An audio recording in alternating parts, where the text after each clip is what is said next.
afternoon. It's Sunday, June 7th. I'm Laura Cornfield, and this is IBA News, broadcasting from Jerusalem. The Israeli Air Force carried out strikes against terrorist targets in Gaza after another rocket was launched towards the western Negev last night, sending residents scurrying to bomb shelters. This was the fourth attack in Israel in the last 10 days. No injuries or damage was reported. The impact location was discovered this morning in an open field outside Ashkelon. The Islamic fundamentalist group, the Omar Brigades, affiliated to ISIS, claimed responsibility for the rocket attack, as it has for the other recent firings at Israel. This morning at the Erez crossing, all passages of people and goods to and from the Gaza Strip was halted. Residents of the South today reminded reporters that just a year ago, similar sporadic rocket attacks from the Gaza Strip led to the launch of Operation Protective Edge. Coincidentally, the IDF today launched an exercise along the Gaza border. The IDF spokesman emphasized that this was scheduled well in advance and was not prompted by recent events. Prime Minister Benjamin Netanyahu slammed the international community this morning for failing to condemn the rocket fire at southern Israel. He also said that Israel was preparing an offensive to contend with boycott calls across the world against the state of Israel. Here with the latest is IBA's Eli Wagalanter. Prime Minister Netanyahu opened his weekly cabinet meeting this morning with strong words about hypocrisy, noting the lack of international condemnation of the attacks over the past 2 weeks. He said, "I have not heard a single international figure condemn the violence, and at the United Nations, nobody is opening their mouth. I wonder if the silence will continue even when we exercise our right to defend ourselves. Let it be clear, this hypocrisy which pervades the world will not tie our hands for defending the citizens of Israel. We will continue, as we have done in the past, to protect the citizens of Israel." Netanyahu said Israel blamed Hamas for the rocket fire, reference to Hamas shifting the blame for the weekend rocket fire on Salafist groups aligned with Islamic State who claim responsibility for it. Netanyahu also addressed the anti-Israel BDS movement at the cabinet meeting as anger over a reported pullout from Israel of the French mobile firm Orange failed to subside, despite the head of the company, Stéphane Richard, walking back his comments from last week when he said that he wanted to pull out of Israel. Have never said that Orange wanted to withdraw from Israel. This does not make sense because we are not an operator in Israel, okay? And we have people in Israel. We are very happy to be in Israel. Once again, we have a lot of links, relationships of any kind you can imagine in Israel. And so I am really affected by the idea that some people could imagine that we want to withdraw for political reasons from Israel, because once again, we are not an operator. So I have never said that Orange wanted to withdraw from Israel. Netanyahu said in a statement that he did not accept Richard's latest comments, saying his subsequent words of admiration for Israel don't square with his unequivocally hostile remarks in Cairo. Netanyahu is scheduled to speak with French President François Hollande today about the implied boycott of Israel. Netanyahu told the cabinet ministers that Israel is in the midst of establishing an offensive and defensive network in the face of attempts to boycott the state of Israel and harm the IDF's right to defend the citizens of the country. Against the efforts to harm Israel with threats, false accusations, and boycotts, he said, we must stand right and left as one to deflect the pressures, uncover the lies, and attack the attackers. We will harness forces in this country and around the world, will smash the lies of our enemies, and struggle for the right of Israel to live in peace and security, to live at all. Laura? Thank you, Eli. Prime Minister Netanyahu sent out a statement of support to a high-level anti-BDS conference of Jewish philanthropists held in Las Vegas over the weekend. The meeting was sponsored by business magnates Sheldon Adelson and Chaim Saban, a leading shareholder in Partner Communications, which operates the Orange franchise in Israel. Speaking to Channel 2, the two said it was time to fight back. The BDS and company, meaning SJP and MSA and all the other anti-Israel and anti-Semitic organizations, are making a lot of headway on the campuses in the United States. Beside that, they're making headway in other spheres of influence, in other disciplines, like in industry, etc. So my vision for this whole summit is based upon the idea that nobody has experienced yet before in the fight against delegitimization and demonization of Israel, and that is to do it collaboratively. So the idea and it's a challenge to get Jewish groups to work together. Going back in history, it was the arguments and debates between the Jews that brought down the temple. We have to see what they all have to contribute in the way of putting, to use a popular expression lately, to put boots on the ground. And talking about industry, Mr. Saban, you're in the midst of all of this. Stefan Richard, the CEO of Orange, has yet again apologized today and made the point that it was only a business decision and not a political motivated one. Do you believe him? It's a blatant lie. So therefore, we're going to weigh all of our options. And one thing is for sure, this isn't over. This is the beginning. And any company that chooses to boycott business in Israel is going to look at this case. And once we're done, they're going to think twice whether they want to take on Israel or not.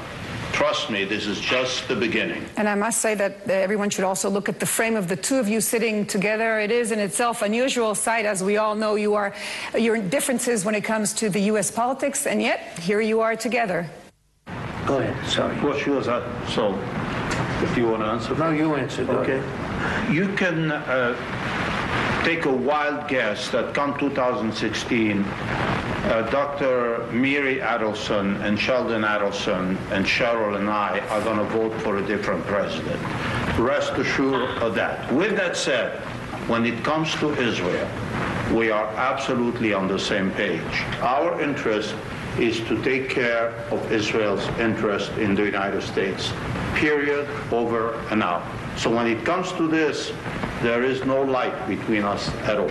He's a Democrat and I'm a Republican. There's really very little to do with it. We can use our influence to the extent that both of us have any, with anybody that we know in the administration or in Congress for the betterment of the relations between the U.S. and Israel. So we hear that you're going to work together and coordinate all the Jewish and pro-Israeli groups, but what do you both expect from the state of Israel to do on its side? The Israeli government already has a strategic interest in fighting against BDS. And to the extent that we can cooperate with them, we'd love to do so. To the extent they don't want to they want to cooperate with us, I think it's good. Their intelligence is a lot better than ours is. They could tell us probably who's involved in Europe. But for the time being, my vision only encompasses addressing the issues on American and Canadian campuses.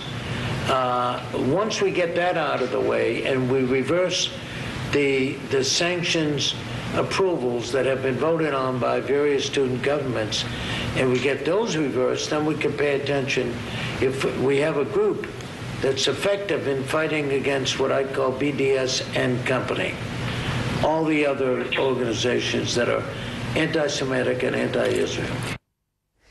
Joining me now in the studio is Dan Diker, a foreign policy fellow at the Jerusalem Center for Public Affairs, who has been active in the struggle against BDS for many years, and is the author of Unmasking BDS, Radical Roots, Extremist Ends. He also hosts the National Security Show at thevoiceofisrael.com. Thank you so much for coming in, Dan. Thanks, Laura.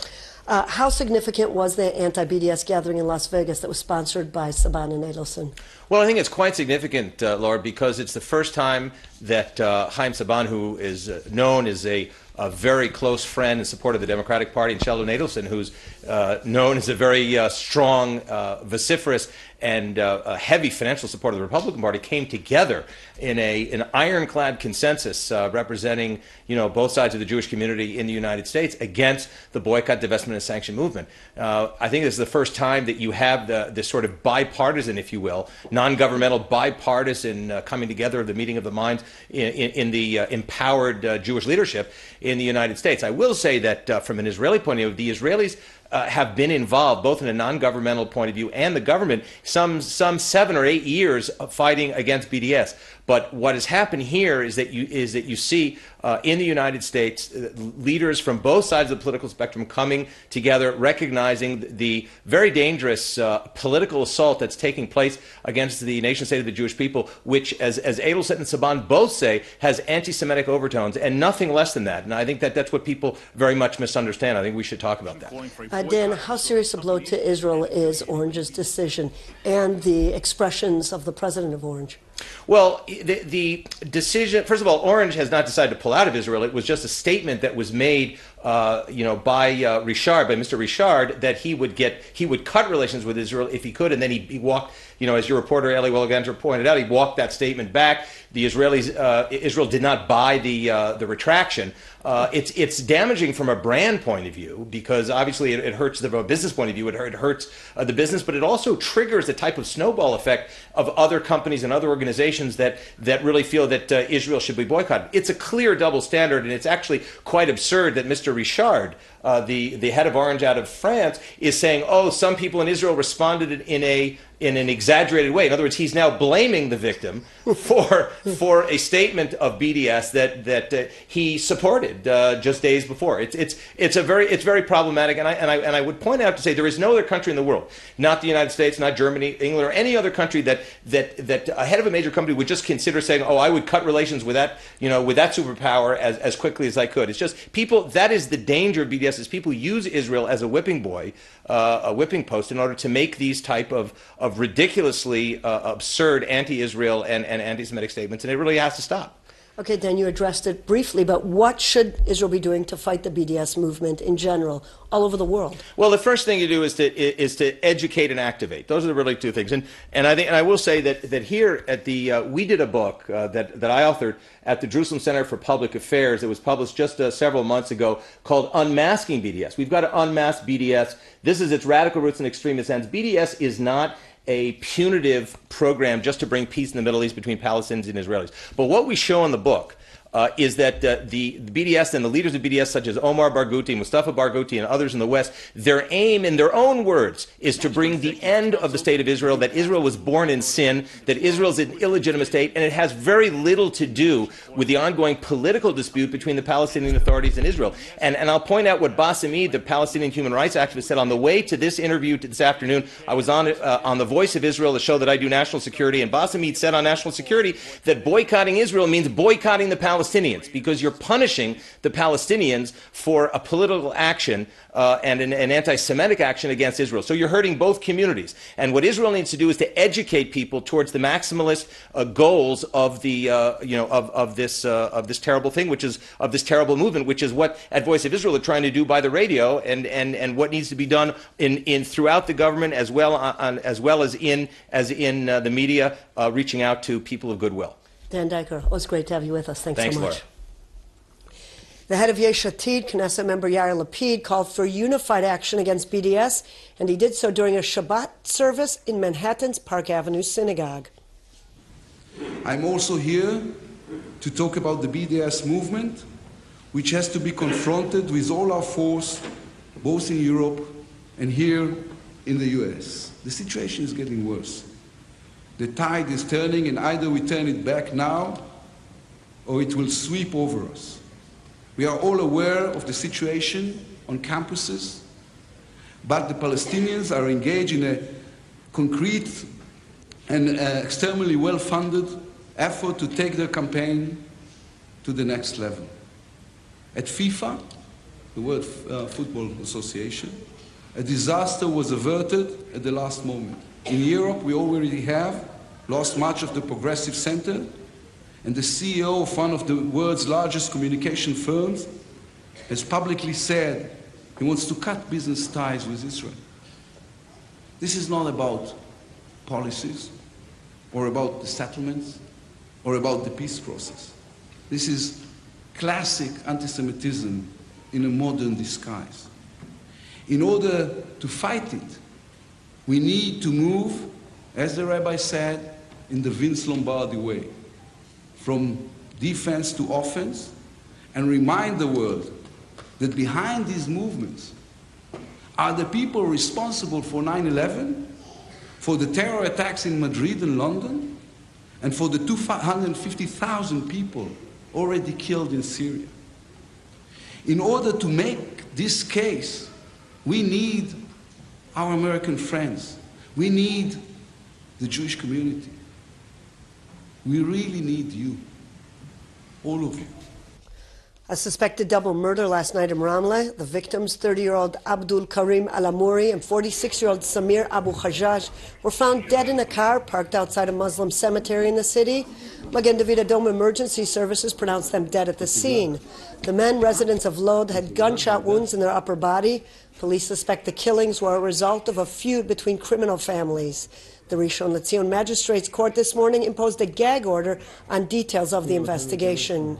Meanwhile, in South Tel Aviv, the body found rolled up in a carpet on the city's Haganah Street near the Tikva neighborhood yesterday has been identified as 59-year-old Boris Potvov. He has no criminal record.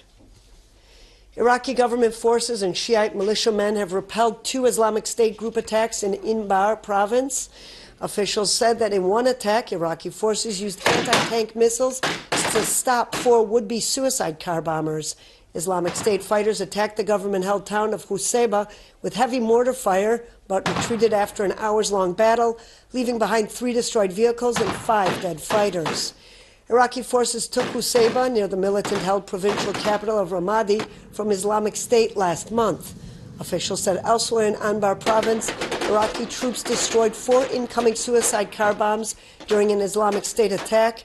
Iraqi forces, backed by Shiite militias, have been struggling to recapture areas lost to Islamic State in the country's west and north. Last month, Islamic State scored a stunning victory, overrunning Ramadi and capturing large amounts of ammunition and armored vehicles from fleeing government troops. In the aftermath of the Ramadi defeat, Iraqi officials have stepped up calls for more weapons and more direct support from the United States and the international community.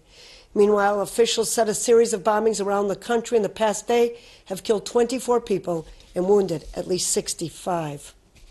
Cyprus has detained a second Lebanese man for questioning over the discovery of 5 tons of chemical fertilizer capable of making explosives in a case Israel says is a Hezbollah plot. The 62-year-old man, a resident of the Cypriot capital of Nicosia, joins a 26-year-old Canadian-Lebanese man who is already in custody after police discovered the ammonium nitrate at a home in Larnaca 2 weeks ago. Police reportedly suspect the older man may be involved in the transfer of the chemicals, which came in ice packs as part of first aid kits imported to the island. Turkey went to the polls today in a crucial parliamentary election that will determine whether ruling party lawmakers can rewrite the constitution to bolster the powers of President Recep Tayyip Erdogan. The election campaign has effectively become a referendum on whether to grant the presidency with extraordinary powers that would significantly change Turkish democracy. Erdogan's ruling Justice and Development Party, or AKP, is expected to win significantly more votes than any opposition party, but they must win a supermajority of 550 seats in parliament to change the constitution. All eyes will be on the main Kurdish party, HDP, which may cross the 10% threshold for entering parliament as a party and would likely dash Erdogan's plan to make the president. Taking a look at local finance, with no currency trading on Sundays, the shekel remains the same, while share prices on the Tel Aviv Stock Exchange started off the trading week mixed. Here's a look at the mid-afternoon numbers.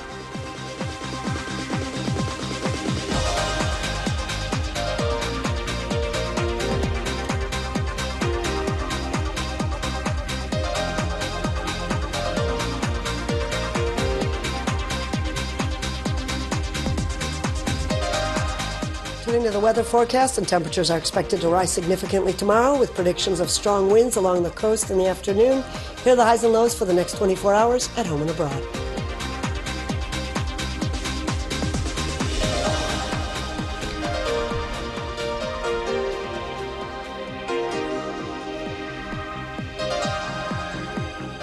And that's all for this newscast. Aaron Viner will be here tomorrow with more news from Israel and abroad. Until then, I'm Laura Cornfield wishing you a great evening and shalom from Jerusalem.